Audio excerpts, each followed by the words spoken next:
The Vietnam War was one of the most brutal and controversial conflicts in modern history. From 1965 to 1973, the United States engaged in a protracted and grueling war against North Vietnam and the communist forces of the Viet Cong. It was a war unlike anything the US military had faced, fought not in grand battles, but in dense jungles, villages and rice paddies, against an enemy skilled in guerrilla warfare. While opinions on the war vary, some defending it as a necessary stand against communism, others condemning it as an act of imperial aggression, there is one fact that remains undisputed. Millions died, many of them civilians. And of all the atrocities committed during the war, none is more infamous than what happened on March 16, 1968, in the quiet Vietnamese village of My Lai. The lead-up to My Lai. By early 1968, the war was turning against the Americans. The Tet Offensive in January had shocked the US public and eroded confidence in the military's progress. In response, American forces launched counter-offensives across South Vietnam. One such operation targeted Quang Ngai province, specifically the village of Son Mai. Within Son Mai was a smaller hamlet called My Lai, known to American troops as Pinkville because of its suspected Viet Cong sympathies. US intelligence claimed My Lai was a hotbed of enemy activity. Task Force Barker was assembled to neutralize My Lai. It was composed of troops from Companies B, C, and A of the 11th Infantry Brigade, 23rd Infantry Division. The most infamous actions would be committed by Charlie Company, C Company, led by Captain Ernest Medina and his second-in-command, Lieutenant William Calley. By March 1968, Charlie Company had been in Vietnam for only a few months but had already suffered heavy losses, not in combat but from landmines and booby traps. Morale was low, anger was high, and the desire for revenge burned in many of the men. The night before the operation, soldiers were told they would encounter a strong Viet Cong presence. They were informed that civilians would have left for market by 7 a.m., so anyone remaining in the village should be considered hostile. The line between combatant and civilian had already begun to blur. The massacre begins. At 7:24 a.m. on March 16, 1968, American artillery began bombarding My Lai. Minutes later, helicopters carrying US troops descended on the hamlet. But the intelligence was wrong.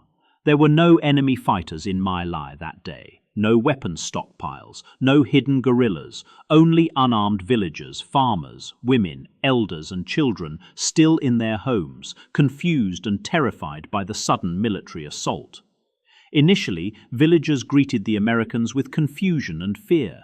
Many complied with orders to gather in central areas. Soldiers opened fire on groups of civilians. Grenades were thrown into huts and bunkers where people hid. Homes were set ablaze. Civilians who begged for mercy were gunned down without hesitation. Women were raped before being murdered. Children were executed alongside their parents.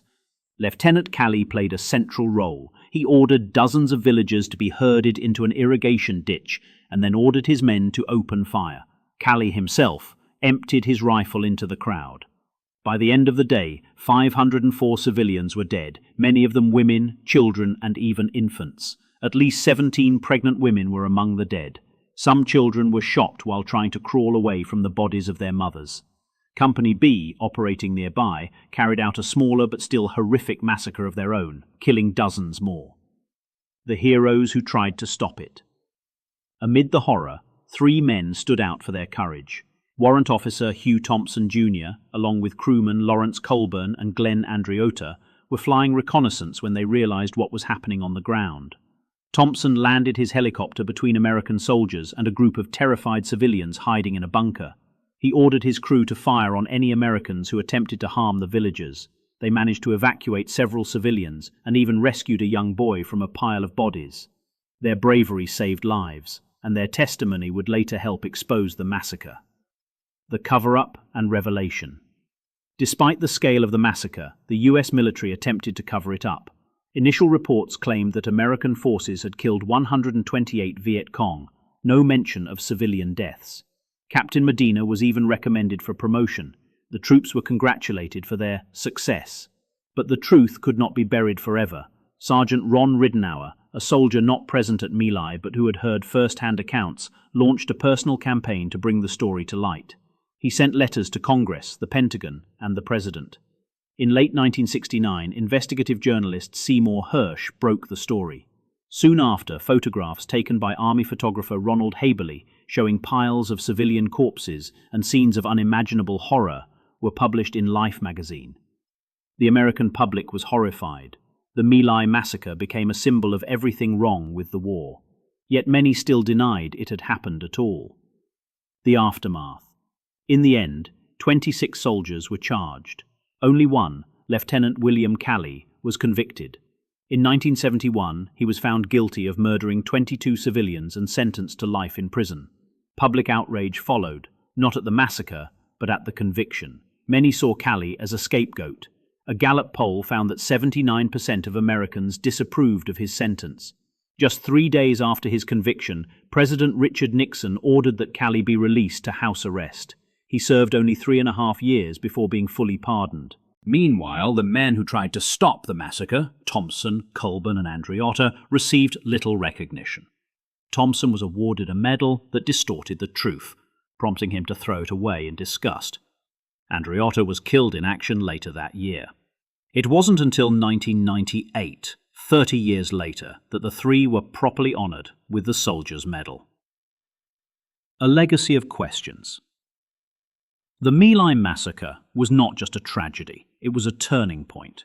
It shattered illusions about American conduct in Vietnam. It exposed the moral rot of a war where body counts were valued more than human lives. And it raised terrifying questions about what else happened in the shadows, what other atrocities went unreported, unpunished, unseen. Some veterans claim that My Lai was not an isolated incident, but one of many. One sergeant said there was a My Lai every month for more than a year.